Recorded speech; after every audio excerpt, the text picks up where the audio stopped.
This is a real temptation in our culture. You're seeing this right now from Mr. Dylan Mulvaney, probably one of the greatest examples of it, who has had, he's the transvestite who was a Broadway actor and then he pretended to be a woman and on TikTok every single day he says, that's day 5 of being a woman and today I'm flitting around as a sort of a caricature of what a woman is. I've cried 10 times today. I've never felt more like a woman. Well, Dylan Mulvaney has had some surgery to make his face look more like Bruce Jenner's, and now he's posting videos saying that he looks super duper hot. It's day 335 of being a girl, and I wanted to go on record to say that this might be the hottest I've ever looked and will ever look in my lifetime. And I'm making this video so that in thousands of years, there will be evidence. Is it the dress? It could be the dress. Is it the makeup? Or is it the hair? Because I think it's the extensions. And when I have extensions in, I don't know my name. I don't know where I live. I just know that I love these. And I know that I look like I could steal a husband, but I want to promise you, look me in the eyes. I want to promise you that I would never do that to you. Okay, I am a girl's girl. And I love ya. Woo! But seriously, this is good, right? Okay. Love you, okay. Much to say about that video, because it's not just Dylan. It reflects a lot of the problems in our culture. Dylan Mulvaney has just given the best proof yet that transgenderism broadly, or at very least the type of transgenderism that he suffers from, is a sexual fetish. It's what the psychologist Ray Blanchard called autogynephilia. Ray Blanchard, the psychologist, said that there are 2 kinds of people who think that they're the opposite sex. There are homosexual transsexuals who are attracted exclusively to men and are feminine in both behavior and appearance. And then there are autogynephilic transsexuals who experience sexual arousal at the idea of having a female body.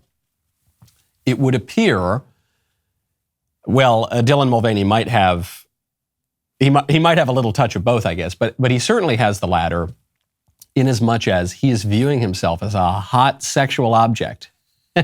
He's saying, I've never looked hotter in my whole life, ladies. And it's a funny line, and he's saying it with the deadpan of a trained actor. But it does prove the point. He's saying, I am looking on my body that some surgeon has constructed for me with lust. And then he goes further, and he says, when I'm looking at me in my hot new body in the mirror, I don't know my name. I forget who I am. I forget where I am. All I know is I just think these hair extensions are really hot. All of this is an admission of what conservatives have said about transgenderism from the beginning, which is this is obviously a sexual fetish, and this is obviously an expression of self-hatred. That's what he's saying. He's saying, oh, I just feel such relief. I'm so happy because I forget who I am. I'm so happy. I forget my name. I just forget where I am. I'm escaping from a reality that I don't want to confront into a fantasy and a delusion that is relieving my sense of contempt for the real world and also arousing me sexually. It's just a total vindication of what the conservatives have said. The libs have said, no, transgenderism is it's just who you really are. It's just people living their true lives authentically and loving themselves. Dylan Mulvaney saying, no way, man, I hate myself. I want to forget who I am. I don't want to know my own name. I want to forget where I am. I don't want to remember anything about the real world. I just want to pursue my sexual desire to a state of a kind of sexual ecstasy. That's what he's saying. He's saying we're right. And we have been right about this.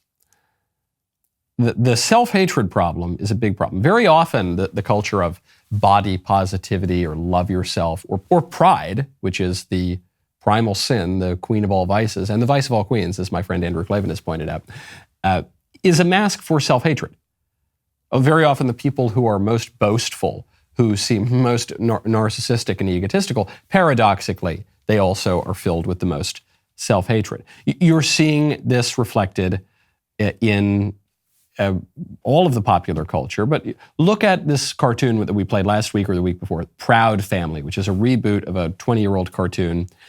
Proud Family has been rebooted to push BLM and woke, intersectional, leftist nonsense, and to push onto a culture of predominantly white people the sense that white people are evil. Oh, you understand love, don't you? No, I do not understand anything about white fragility. White fragility? What's that supposed to mean? You know what it means. You're doing it right now. Doing what? Being defensive about race. Robin DiAngelo wrote a whole book about it. Read it. Yet again, On page 39. same Not on page 39. cover and everything. My dad wouldn't even look at the diary. He said his people would never own slaves. How could he just dismiss me like that? White fragility. Oh, Brother Kwame. White fragility, that's what it is. Now, it would be very easy to say that all of this anti-white propaganda is just a problem coming from black people or from non-white people. That's not primarily what's going on. All of the anti-white, if you're a little boy and you're white, you're evil, you need to apologize for your whiteness, that stuff is largely coming from white people. It's not so simple as to say, hey, you radical black people need to stop pushing this on us. It's largely white people. The book that they referenced is by Robin DiAngelo. Robin DiAngelo is a white lady. The people who run these networks pushing all this stuff are by and large white people. And it's white people who want to hate themselves. I'm very lucky. I don't know. Maybe I got a vaccine when I was a kid or something. I am completely immune to white guilt. Maybe it's because the Italians are a sort of racially liminal people. Always been a little bit ethnically ambiguous. So I just don't feel it at all. I feel the shame of my sinfulness.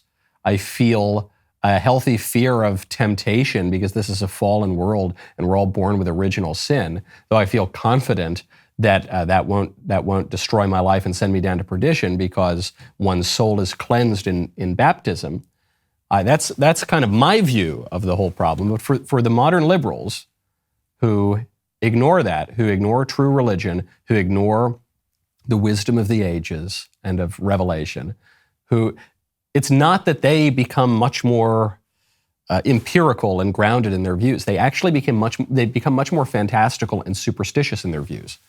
They can infer and intuit that something is wrong about this world. They recognize that there is such a thing as original sin. They just don't want to call it that. So they've got to call it something else. They recognize that something is wrong with themselves, but they don't have any path out toward redemption. And so it just leads them further and further down this pit. And they blame it on their skin color. They blame it on whiteness, or they blame it on their sexual expression. They blame it on an alleged conflict between their gender identity and their sex. So they chop themselves up and they mutilate themselves. And they do that spiritually and they do that physically in the case of Dylan Mulvaney. And it's all just a road right down the pit. There's no getting out of that. It's just more and more self-hatred compounding on itself.